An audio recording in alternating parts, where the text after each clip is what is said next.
RDC News. Olá, muito boa noite, seja muito bem-vindo ao RDC News, primeira edição desse ano de 2024. Eu sou a Carolina Guaidas, te peço licença, te faço companhia e te convido a estar conosco ao longo desse ano. Por aqui você sempre vai saber o que é destaque pelo nosso estado, as notícias também do Brasil e do mundo. E hoje a gente permanece com a nossa série de entrevistas especiais, repassando um pouco do que aconteceu no último ano e também o que será notícia agora em 2024. Hoje eu recebo aqui no estúdio o Coronel Jacob Pinton, ele que é coronel do quadro de oficiais do Estado-Maior da Brigada Militar, bacharel em Direito e também exerce a função de adjunto da Subchefia de Proteção e Defesa Civil do Rio Grande do Sul, além de ser coordenador da 3ª Coordenadoria Regional de Santa Maria. Muito boa noite, seja muito bem-vindo, obrigada por aceitar o nosso convite. Boa noite aos nossos telespectadores da RDC e aproveitando o momento já para desejar um feliz ano novo, um feliz 2024 para todos nós. Bom, esse ano que passou, Coronel, claro, né, foi um ano que chamou muito a atenção pelos mais diferentes fenômenos climáticos em sequência que atingiram o nosso estado e, claro, que marcou muito o ano de 2023. A Defesa Civil tinha ideia da possibilidade de um desastre tão grande como esse atingir o estado, atingir o Vale do Taquari. A gente sabe que tudo que foi possível foi feito, mas se tinha a dimensão de que tudo isso podia acontecer aqui no Rio Grande do Sul? Então, Carol, conforme já foi dito, reprisado, né, nós já respondemos essa pergunta diversas vezes, né? Foram emitidos pelo menos 65 alertas e boletins especiais do dia 30 de agosto ao dia 5 de setembro, naquele caso das enchentes do Vale do Taquari. Então, no que tange a alerta, a emissão de alerta, todas as medidas foram tomadas, porque nós tínhamos sim prognósticos de tempo severo, de chuvas em alto grau, que causariam um grande impacto. Obviamente que dimensionar um evento severo desse tamanho, eu não diria que é impossível, mas ele é muito difícil para nós. Mas nós tínhamos sim ideia que teríamos uma situação severa, foram adotados os protocolos condizentes com aqueles prognósticos que nós tínhamos à época. A gente vai vendo algumas imagens, né? O RDC News, inclusive, a RDC TV acompanhou, claro, todo esse drama vivido na região. E eu pergunto para o senhor, né? Agora, 4 meses depois, praticamente, o que permanece sendo feito, os auxílios que são prestados e a atenção também para essa região, que a gente sabe que, apesar de ter sido rápido, né, a recuperação e o auxílio feito pela Defesa Civil, ficam muitas marcas na população e também nas cidades como um todo, né? Certo, com certeza. Inclusive, eu estive trabalhando lá nos primeiros dias, no que a gente chama de resposta imediata, né?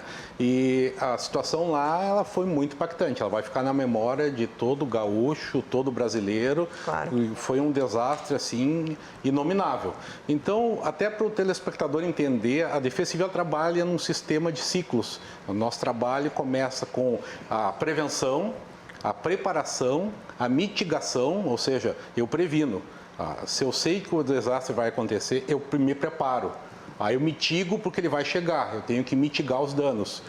Aconteceu o desastre, eu entro na resposta. O que é resposta? São as atividades de busca, salvamento, ajuda humanitária, assistência humanitária e restabelecimento. Que nós enfrentamos agora, nessa fase, passado 4 meses, nós ainda estamos girando o ciclo do restabelecimento e entrando na última fase, que é a reconstrução, que é a recuperação das moradias, das infraestruturas mínimas para garantir o retorno daquela, digamos, normalidade àquela comunidade ou aquelas comunidades, né? Bom, o senhor me contava que está há pelo menos 5 anos já, né, atuando junto à Defesa Civil. Claro, nenhum de nós nos últimos anos viu algo parecido. Qual foi o maior desafio, inclusive pessoal e profissional, durante esse período todo desses desastres aí que a Defesa Civil tem enfrentado? Certo, a gente já fez alguns debates internos e conversando também com colegas de outros estados, principalmente Santa Catarina, que viveu uma situação muito similar em 2008 no Vale do Itajaí, que foi um evento assim que os nossos protocolos, todos colocados em prática, precisaram e precisam ser revisados, porque é algo assim que tanto é que nós atingimos um grau máximo na severidade no desastre. Nós entramos em estado de calamidade pública. Isso, em termos técnicos de defesa civil, é quando todas as estruturas estão colapsadas e nós, tanto o município como o estado, atingiram o seu limite de ação, exigindo, então, uma atuação complementar da União. E foi o que nós pudemos participar, inclusive, e trabalhar.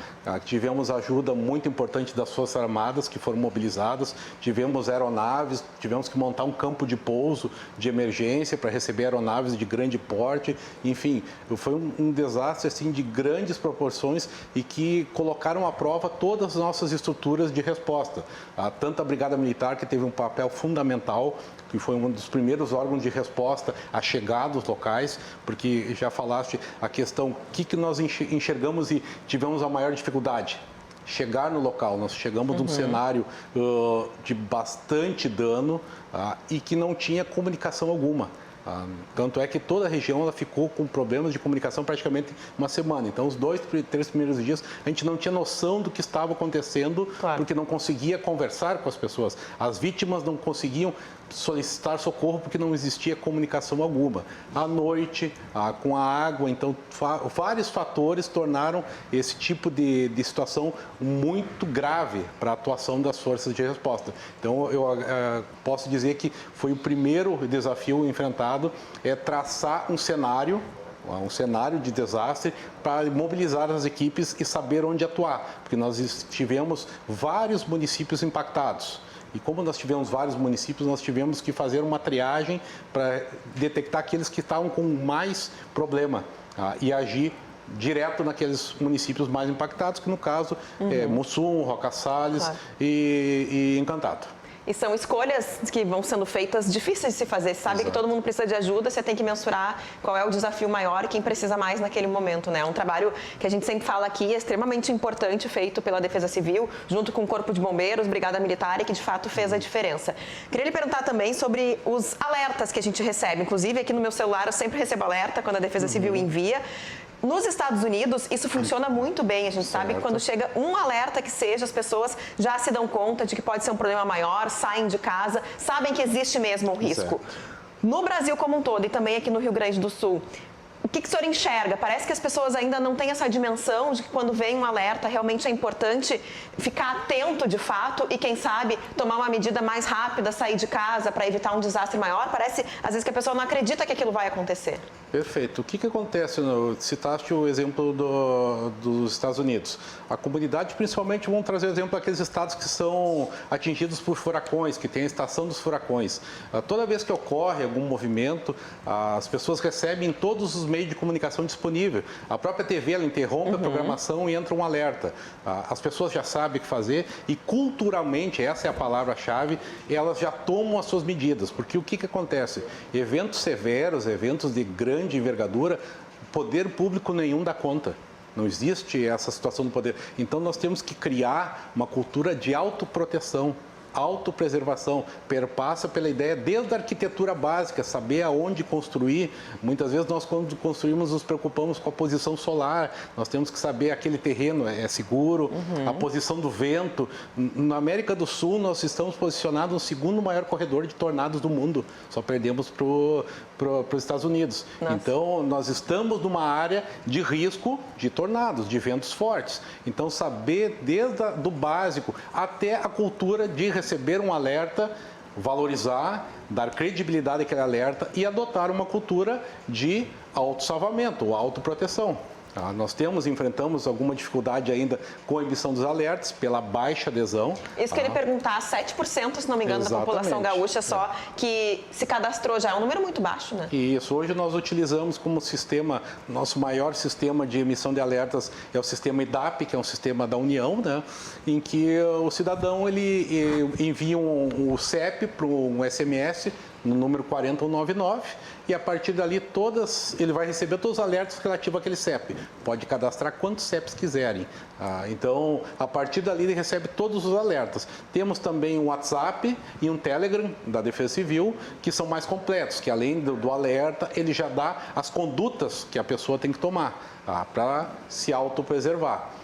E também se trabalha muito com tecnologias mais avançadas de emissão de alertas, que ainda barram muitas vezes até na questão legal. Por exemplo, se você está nos Estados Unidos, por mais que o seu celular esteja desligado, ele liga automaticamente e recebe o alerta.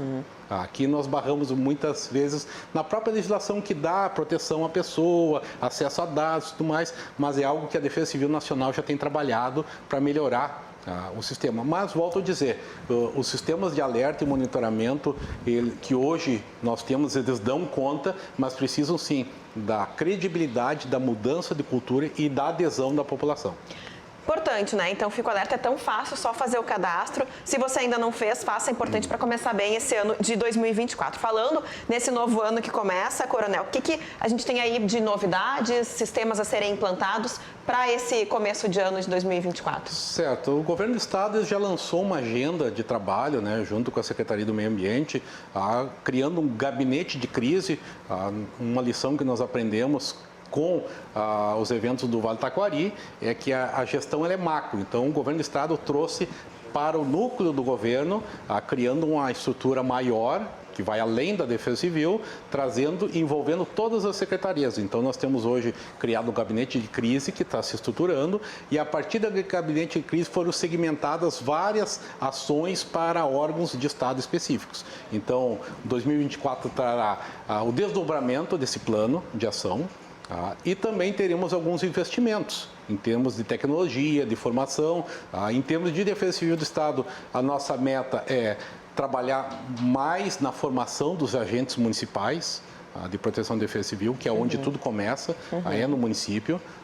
E também nós temos um projeto em andamento da criação de um centro de referência, um centro de operações de riscos e desastres no estado, aos moldes dos melhores modelos do mundo, né? Nós temos aqui o estado vizinho, Santa Catarina, que tem um centro de referência, o Espírito Santo, que recentemente inaugurou. Então, buscando expertise desses lugares, nós pretendemos aí ao longo de 2024 instalar esse centro de referência. Tomara que a gente tenha um ano mais tranquilo, né, no que diz respeito então a fenômenos climáticos, com menos trabalho para a Defesa Civil, que é melhor para a população como um todo. E o importante é que, se tiver trabalho, vocês estão lá para fazer o máximo para salvar vidas, né, Coronel? Certo. Te agradeço muito pela participação, muito obrigada. Conversei hoje, então, nesse nosso primeiro programa de 2024 com o Coronel Jacob Pinton, que exerce a função de adjunto, então, da Subchefia de Proteção e Defesa Civil do Rio Grande do Sul. Teve muito trabalho no último ano e que siga trabalhando bastante, sempre pelo bem da nossa população. Obrigada pela sua participação. Obrigado pela oportunidade. Tá, então, a gente faz um rápido intervalo comercial e no próximo bloco vamos falar de Porto Alegre, né? A nossa capital teve uma virada de chave aí nos últimos meses, ao longo do último ano, com revitalizações, novos espaços e com muito turista vindo nos visitar, coisa boa, né? Já já o nosso assunto nesse RDC News especial de 2024. Eu volto no instante só.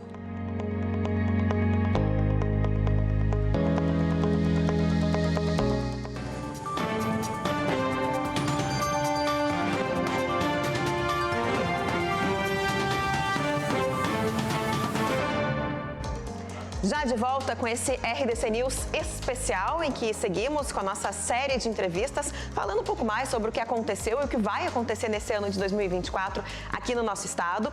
E para a gente dar continuidade, agora eu recebo a secretária municipal de Desenvolvimento Econômico de Turismo de Porto Alegre, a Júlia Evangelista Tavares, já está comigo aqui no estúdio. Júlia, muito boa noite, seja muito bem-vinda, obrigada por aceitar nosso convite. Boa noite, prazer estar aqui falando um pouquinho de Porto Alegre, do turismo e toda a nossa atividade econômica, né, na cidade pujante. Sabe que eu sempre fui muito fã da nossa cidade, morei muitos anos fora, retornei para Porto Alegre, sempre achei nosso pôr do sol mais bonito de todos e sempre esperei essa virada de chave da cidade, que parece que agora, nesses últimos anos, acabou acontecendo. Como é que vocês, no setor, têm visto essa mudança de comportamento de quem é da cidade e de quem vem nos visitar também, Júlia? Muito legal. A gente tem visto a cidade bem pujante de forma geral, né? Não só o turismo tem crescido, mas a economia da cidade como um todo. Eu sempre falo que uma cidade boa para se turistar, uma cidade boa para se viver. A gente precisa de uma gastronomia diversificada, a gente precisa de segurança, a gente precisa de bons equipamentos públicos. Então, acho que Porto Alegre chegou num grau de maturidade interessante para o turismo, né? A gente tem dados muito relevantes, assim, 2023 foi um ano de pujança, né? Claro, voltando pós-pandemia, mas com índices históricos. A gente atingiu em agosto, por exemplo, a melhor média de hotelaria desde 2011. Nossa. Inclusive melhor que a época da Copa. Então, realmente, isso demonstra que a cidade está no momento especial do turismo, né? A gente tem toda a questão da orla, a questão do embarcadeiro, a questão dos parques, a questão da rota cervejeira. Porto Alegre é a cidade com o maior número de micro cervejarias por habitantes. Então, isso, toda essa questão da nossa cena gastronômica também atrai muito turista. O que você nota, principalmente, assim, que se fala? que mudou? Eu lembro muito quando eu morava fora, muitos amigos vinham para cá, como Porto Alegre sendo um ponto de passagem para pegar o carro e ir para a Serra Gaúcha e para outras regiões. E hoje as pessoas tendem a ficar um pouco mais. O que vocês notam nesse comportamento do turista? Eu acho que isso é uma grande oportunidade, né? A gente tem, claro, Gramado como o segundo maior destino turístico do Brasil. Então, é uma grande oportunidade, porque as pessoas, elas já param no Salgado Filho, né? A gente tem o terceiro maior aeroporto em movimentação do Brasil, que é o Salgado Filho. São 10 destinos internacionais, 25 destinos nacionais. Então, a gente tem muito embarque e desembarque e é a nossa oportunidade de fazer com que esses turistas que vão à Serra fiquem 2, 3 noites na cidade. E a gente tem conseguido isso, mostrando a orla, mostrando a nossa cena gastronômica, mostrando todo o nosso parque, né? O nosso parque de eventos, que a gente tem muito evento na cidade. Porto Alegre é uma cidade consolidada como uma cidade de destino turístico de eventos, né? A gente tem muitos eventos médicos acontecendo aqui. Porto Alegre é uma das referências em saúde, por isso que também é uma referência em eventos médicos, que só para você ter uma ideia, em setembro de 23 trouxeram 9 mil médicos, 9 mil cardiologistas do Brasil inteiro para a cidade. Então a gente tem a questão de ser desse turismo de lazer, que é o turista que vai à Serra Gaúcha, que fica 2, 3 dias em Porto Alegre, mas também muito focado no turismo de eventos, que é a pessoa que vem como destino final Porto Alegre, para um evento específico, ou para o Salt Summit, que tem 23 mil pessoas, ou para a Maratona, que recebe 16 mil pessoas, de praticamente todos os estados do Brasil, ou para eventos médicos, como a Sociedade Brasileira de Cardiologia, que aconteceu em setembro. Então, a gente tem muito evento também que tem conseguido nos dar uma boa ocupação hoteleira. E a gente tem infraestrutura para isso em relação à hospedagem, por exemplo? Sim, a gente tem, né, uma rede hoteleira bem ampla, ela foi toda construída e reformada para receber a Copa. A gente está atingindo, fechou 23, com um índice de ocupação acima de 60%, que são índices muito bons, assim, são melhores das séries históricas dos últimos anos, mesmo desconsiderando o período da pandemia. Então, a gente realmente tem visto um aquecimento do turismo da cidade, mas o foco não só do turismo, da atividade econômica da cidade. Então, é uma cidade mais pujante, então é uma cidade que abre mais restaurantes, que abre mais bares, que abre mais casas noturnas, que recebe mais eventos e que tudo isso casa numa cidade melhor para se turistar. Com certeza. Algumas regiões fora, né, as principais que a gente viu de revitalização, como a própria Orla, a usina do gasômetro, também passaram por esse processo, como aqui onde fica a sede da emissora, que é o 4º Distrito. Qual é a projeção econômica também que se faz dessa área revitalizada e de que forma está sendo importante também quando a gente fala do turismo? Ótima pergunta. A gente tem o 4º Distrito como um projeto de longo prazo, né? A gente tem toda a minha secretaria, que eu sou secretária, fica no Instituto Caldeira, ali no 4º Distrito. E eu acho que também a gente também está dando essa oportunidade de um turismo de negócios, de um turismo de inovação. Porto Alegre é uma das cidades mais inovadoras do país, tem o Instituto Caldeira, mas tem outros hubs de inovação que também recebem turistas. A gente recebe visitas técnicas, toda semana no Caldeira tem missões de visitas técnicas de turistas, de empresários que querem conhecer a cena de inovação da cidade. Então é outro potencial. E o 4º Distrito tem toda a questão da rota cervejeira, né? Como eu disse, essas cervejarias, em sua maioria, ficam no 4º Distrito. Então tem todo esse turismo de entretenimento, esse turismo noturno, de bares, restaurantes e casas noturnas.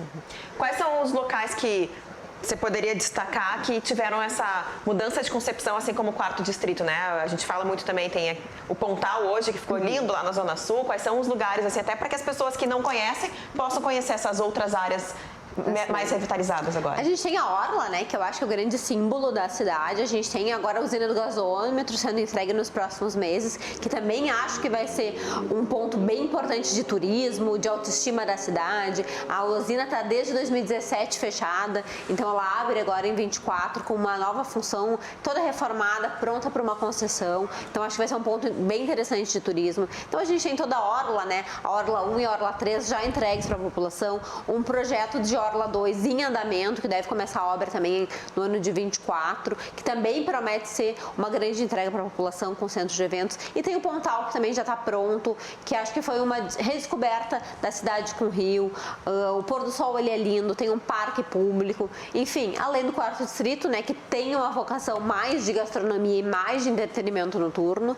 E além de todas as outras zonas mais consolidadas, a própria Cidade Baixa, o próprio Moinhos de Vento e os parques de forma geral, né? A gente gente tem também em 24 a entrega, começo das entregas do Parque Harmonia, né? Então, com toda a revitalização ali de passeio público, banheiros, restaurantes. Então, ali acredito que a partir dessas primeiras entregas, né? São 4 anos de obras, ela é todo faseado, mas a partir das primeiras entregas, eu acho que ali também vai ser um grande atrator de turismo. A gente tem uma ideia, assim, de valores investidos nesse período e o que tem pela frente a se investir para melhorar ainda mais? Sem dúvida. A gente tem o Cais, né? O Cais Mauá ali, que também, eu acredito, tem um potencial turístico enorme, um potencial de eventos enorme. Ali é uma concessão de mais de R$1 bilhão, né? Que está, enfim, foi adiada, vai ser concedido em São Paulo dia 6 de fevereiro. Então, uma grande expectativa quanto a isso. Acho que é o maior projeto para mudar a cidade, é uma concessão do Cais, né? A gente tem uma pílula do que pode ser com o embarcadeiro, mas é só um galpão. Ali são 8. Então, tem a usina do gasômetro, que está praticamente pronta para ser entregue também até o meio do ano, que também vai ter um investimento importante. A gente tem o Parque Harmonia, que está em obra, são 250 milhões de investimento privado ali. A gente tem o Centro de Eventos na Orla 2, que começa as obras em 24, com 450 milhões de investimento. Também será concedido, uma parte entrará dinheiro público, outra parte privada. E a gente tem os projetos mais de médio prazo, que são a própria requalificação do Centro Histórico e do 4º Distrito, que são projetos que são financiados pelo BID, né, que é o Banco Interamericano de Desenvolvimento, e pela AFD, que é a Agência Francesa de Desenvolvimento, que são mais médio prazo, que chegam a cifras de 1,5 bilhões de reais, que são na fase de TR, mapeamento, mas que são para obras de infraestrutura. Então, ali drenagem, depois sinalização e depois o arranjo produtivo dessas economias que estão ali. Tem muita coisa ainda também, muita coisa para se fazer. Para esse ano de 2024, a gente falou um pouquinho também dos grandes eventos que vêm. De novo, teremos, né, congressos médicos, mais uma edição de South Summit. Tem algum preparo específico para esse período de grandes eventos que vem pela frente também? Ou de novas vagas temporárias? O que dá para prever também para a população, né, receber mais? Tem muito. A gente tem o South Summit já na 3ª edição, né? Então, a gente vai chegar até 3 mil empregos no evento. Isso é um número bem grande, é um evento que movimenta a cidade inteira. Ele gera quase 100% de ocupação hoteleira, gera uma movimentação econômica de restaurantes, bares, aplicativos, taxistas, enfim, toda a cadeia. A gente tem a maratona, que é um evento tradicional. Então, a gente tem esses grandes eventos movimentando a cena econômica da cidade. Então, eu acredito que vai ser um ano bem movimentado. A gente já tem mapeado grandes eventos na cidade. E o nosso desafio como Secretaria de Turismo e Desenvolvimento Econômico é preparar a cidade, preparar os empreendedores para que eles recebam bem o cidadão, que eles recebam bem o turista, para que, além de as pessoas irem a um ótimo evento e querer voltar ao evento, que eles queiram voltar à cidade. Bom, a gente está enfrentando aí um período também longo já de obras pela cidade, como é, né, normal, como um todo, nas grandes cidades. Como é que a Secretaria de Turismo conversa também com as outras secretarias para conseguir tentar, né, nortear melhor os locais que têm obras dos locais que vão receber grandes eventos, por exemplo? A gente tem agora, né, todo o programa de revitalização do Centro Histórico, ele já está uma grande fase entregue, vai começar agora a obra na Rua dos Andradas, que deve ser finalizada até o meio do ano, mas a gente precisava, isso foi algo que a gente identificou, que a gente precisava de uma revitalização no Centro Histórico. A gente tem a maioria dos hotéis ali, a gente tem a maioria dos equipamentos públicos ali, Porto Alegre tem mais de 50 museus, em sua grande maioria ali, então a gente realmente precisava dar um banho de loja no Centro Histórico para eles começar a voltar a ter aquele ar turístico, aquele ar, enfim, de caminhabilidade, de desenvolvimento. Então, é uma obra que está atrasada, né? Muita gente reclama, enfim, a gente sabe que faz parte, né? É uma obra, a obra sempre gera problemas, né? Sempre gera desconforto para a população. A gente já entregou grande parte ali do quadrilátero, ali, a parte da Otávio Rocha, da Doutor Flores, aquela parte está entregue, agora vai começar a parte da Andradas. Mas assim, as entregas, né, o que a gente já vê é que a parte que foi entregue melhorou muito a qualidade. A gente tinha um problema ali de ambulantes, tinha um problema ali de realmente da calçada ser estreita. Então a gente realmente, para realmente conseguir se colocar como uma cidade pujante, uma cidade que é amiga do empreendedor, uma cidade que é amiga do turista, a gente precisava retirar os camelôs, a gente precisava melhorar o passeio público, a gente precisava melhorar a iluminação para realmente conseguir atrair esse movimento no centro. Bom, nesse nosso primeiro RDC News de 2024, o que você diria para quem nos assiste como secretária de turismo para que as pessoas que não conhecem ou que só vieram de passagem, de fato, esse ano venham a Porto Alegre? Bom, convido a todos para vir a Porto Alegre. Porto Alegre está cada vez mais próspera. A gente tem trabalhado bastante para se tornar a cidade mais atrativa para o empreendedor, para o turista, para o cidadão. A gente tem, acho que não tive a oportunidade de falar ainda, mas a gente teve o movimento da Capital Mundial do Churrasco para também conseguir entender qual é a nossa vocação. A gente tem trabalhado muito em gastronomia, né? Gastronomia é o terceiro maior motivo porque as pessoas vão para uma cidade. Então a gente entendeu que o churrasco é uma fortaleza da nossa culinária, da nossa cultura, da nossa experiência, da nossa música. Então venham a Porto Alegre, provem nosso churrasco, conheçam as nossas cervejarias, conheçam todos os nossos parques e a nossa infraestrutura, que eu tenho certeza que todos os nossos empreendedores estão aptos e muito felizes em receber vocês. Olha, e pessoas como eu, que nasceram, se criaram, foram embora e voltaram, posso dizer que Porto Alegre está cada vez melhor. Eu gosto muito de viver aqui, criar meus filhos aqui. E a gente nem falou sobre, né? Tá acabando o nosso tempo, mas temos muita qualidade de vida também, né? Em frente a tudo isso. Júlia, muito obrigada pela tua participação. Conversei com a Júlia Evangelista Tavares, que é secretária municipal de Desenvolvimento Econômico e Turismo aqui da nossa capital. Obrigada, um bom ano, que seja de muito trabalho e também de muito turismo por aqui. Sem dúvida. Tá, então, esse foi o nosso RDC News especial desta noite. Amanhã, claro, a gente está de volta por aqui com muita informação e tudo o que acontece no Rio Grande do Sul, no Brasil e também pelo mundo. Um ótimo 2024 para você. A gente segue se encontrando por aqui. Até mais. Tchau, tchau.